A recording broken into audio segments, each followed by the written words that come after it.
Hello friends आज हमारे पास जो क्वेश्चन है उसमें हमें दे रखा है दो ब्लॉक्स हैं। एक की हाइट है L, दूसरे की हाइट है 2L और दोनों के सेंटर ऑफ मास के बीच जो परपेंडिकुलर डिस्टेंस है वो है L/2 और जो दोनों ब्लॉक हैं वो रेक्टेंगुलर शेप के हैं और पैरेलल रखे हुए हैं। एक का मास है स्मॉल m और एक का मास है 2 स्मॉल m। तो फ्रेंड्स पहला हमें बताना है find the force of attraction between the two blocks. इन दोनों ब्लॉक्स के बीच फोर्स ऑफ अट्रैक्शन बताना है। दूसरा हमें बताना है find the normal reaction acting on both the blocks. तो दोनों ब्लॉक्स पे जो नॉर्मल रिएक्शन एक्ट कर रही है that means this normal reaction N1 and this normal reaction N2. We have to find N1, N2 and force of attraction between these two blocks. तो आइए देखते हैं फ्रेंड्स कैसे करना है इस क्वेश्चन को।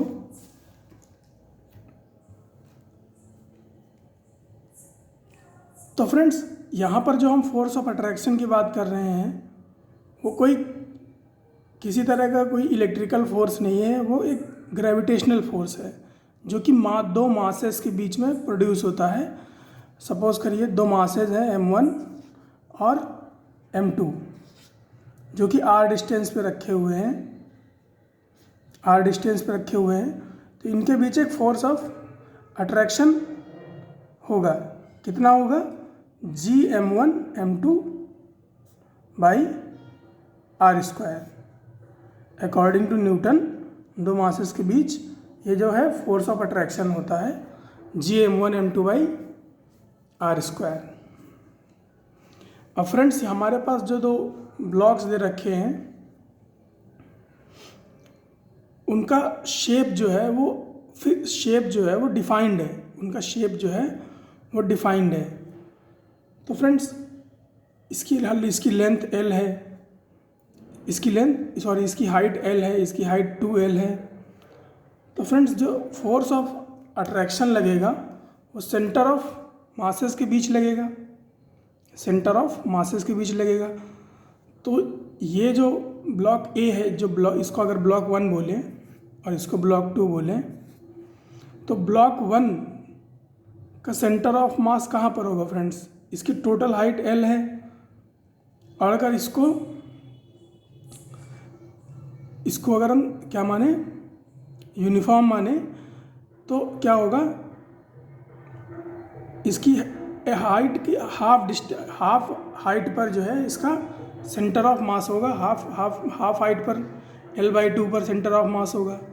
और फ्रेंड्स अगर बात करें इस ब्लॉक 2 की तो इसकी हाइट 2L है, तो इसकी हाइट L हाइट पर, नीचे से L हाइट पर जाके पॉइंट B जो कि L हाइट पर मैंने लिया है वहाँ पर इसका सेंटर ऑफ मास होगा। तो फ्रेंड्स फोर्स ऑफ अट्रैक्शन की बात करें तो ये L यहाँ से पॉइंट A से पॉइंट B के बीच लगेगा।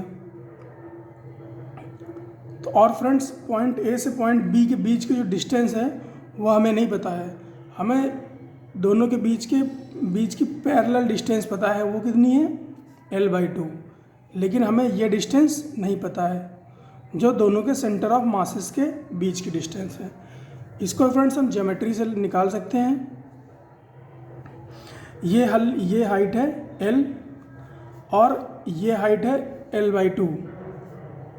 ये A से C वाली L/2, ये L/2। तो ये वाली जो हाइट बची ये भी कितनी बची?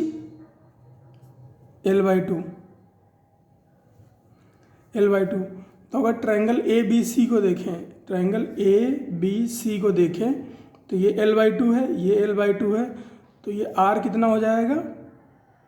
R हो जाएगा L/2 का होल स्क्वायर प्लस L/2 का होल स्क्वायर का होल रूट। तो यहाँ से R की वैल्यू क्या आ जाएगी? L/√2। तो फ्रेंड्स अगर हमें दोनों ब्लॉक्स के सेंटर ऑफ मास के बीच की डिस्टेंस पता चल गई तो हम क्या निकाल सकते हैं? Force of attraction between both of the blocks. तो फोर्स कितना हो जाएगा, क्या होता है फोर्स, जी m1 m2। तो जी m1 कितना है, m है, m2 कितना है, 2m है, डिवाइड बाई r कितना है, l/√2। तो l/√2 का होल स्क्वायर इक्वल टू ये कितना हो जाएगा, ये कैलकुलेट करोगे फ्रेंड्स तो आएगा 4gm²/l²। तो फोर्स ऑफ अट्रैक्शन हो जाएगा 4gm²l²। इसके बाद फ्रेंड्स बात करें नॉर्मल रिएक्शन की, तो फ्रेंड्स यहाँ पे नॉर्मल रिएक्शन के लिए सीधे mg नहीं लगा सकते। नॉर्मली क्या होता है, अगर कोई ब्लॉक मास m का रखा हुआ है ग्राउंड पे, तो हम क्या करते हैं, हम उसका वेट mg नीचे की तरफ मानते हैं और नॉर्मल रिएक्शन ऊपर की तरफ मानते हैं, और क्या कहते हैं कि जो नॉर्मल रिएक्शन है वो mg है। यहाँ भी ये रखा हुआ है, फ्रीली ये रखा हुआ है, लेकिन फ्रेंड्स यहाँ पर एक फोर्स इसके ऊपर एडिशनल एक्ट कर रहा है, और वो फोर्स कितना है, F, ग्रेविटेशनल फोर्स F। अगर ब्लॉक 1 की बात करें तो वो हॉरिजॉन्टल से 45 डिग्री बनाते हुए A से B की डायरेक्शन में है, इसको A बोल देते हैं और इसको B बोल देते हैं। तो A से B की डायरेक्शन में है कितना, 45 डिग्री एंगल। अब ये 45 डिग्री एंगल कैसे आ रहा है, तो फ्रेंड्स यहाँ पर इस ट्रायंगल में देखो आप, ये l/2 है, ये l/√2 है, या इसको tan थीटा से कर लो, ये l/2 है, ये l/2 है, तो ये कितना होगा, 45 हो जाएगा। tan थीटा 1 कब होता है, 45 पे होता है। तो ये 45 डिग्री पे फोर्स ऑफ अट्रैक्शन लग रहा है। फ्रेंड्स इस ब्लॉक पे एक तो mg लगेगा नीचे की तरफ, जो हमेशा लगता है, और नॉर्मल रिएक्शन n1 ऊपर की तरफ, और force of attraction AB 45 degree horizontal से। तो ये जो फोर्स ऑफ अट्रैक्शन है इसके दो कंपोनेंट हो जाएंगे, एक हो जाएगा F cos 45 और दूसरा हो जाएगा F sin 45 vertical component. All right friends, अब अगर y डायरेक्शन वाले फोर्सेस को बैलेंस कराया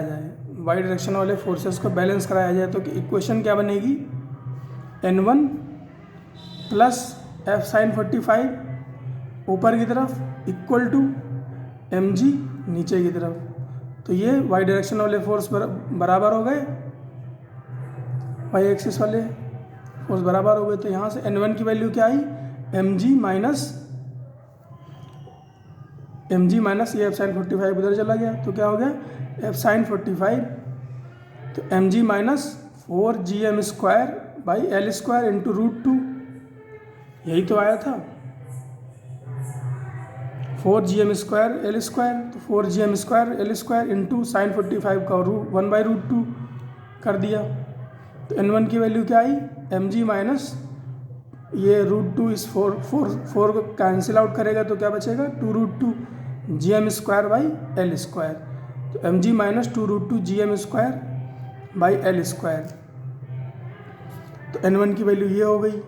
अब दूसरे ब्लॉक की अगर बात करें, तो दूसरे ब्लॉक पे जो फोर्स है वो किस डायरेक्शन में है, ये B है, और ये मान लेते हैं A है, छोटे वाले ब्लॉक का सेंटर ऑफ मास। तो B से A की तरफ हॉरिजॉन्टल से 45 डिग्री का एंगल बनाते हुए फोर्स लगेगा इसके ऊपर, और मास 2mg का फोर्स नीचे की तरफ लगाएगा, और एक नॉर्मल रिएक्शन ऊपर की तरफ। तो इसका अगर फोर्स ब्रेक करें तो क्या होगा, तो हो जाएगा F cos 45 horizontal component minus x axis direction में, और F sin 45, क्योंकि ये फोर्स नीचे की तरफ है तो नीचे की तरफ चला जाएगा वर्टिकल कंपोनेंट F sin 45 नीचे की तरफ। तो फ्रेंड्स अगर y एक्सिस के फोर्सेस को बैलेंस कराए तो क्या बनेगा, 2mg plus F sine 45 equal to N2। तो N2 इज इक्वल टू क्या हो जाएगा, 2mg plus 4gm square by L square, ये f की वैल्यू है, इंटू साइन 45 1/√2। तो N2 की वैल्यू हो गई 2mg प्लस √2, 4 को कैंसिल आउट करेगा तो बचेगा 2√2 m square g by L square. तो ये वैल्यू हो गई normal reaction due to 2m mass of block. तो ये क्वेश्चन था फ्रेंड्स, इसमें दो कॉन्सेप्ट थे। एक तो ये नॉर्मल रिएक्शन वाला जो बताना था कि नॉर्मल रिएक्शन ज़रूरी नहीं कि mg के बराबर हो, और दूसरा अट्रैक्शन फोर्सेस मासेस के बीच जो है सेंटर ऑफ मास के बीच लगती है, ये बताना था। तो मिलते हैं फ्रेंड्स अगले क्वेश्चन में।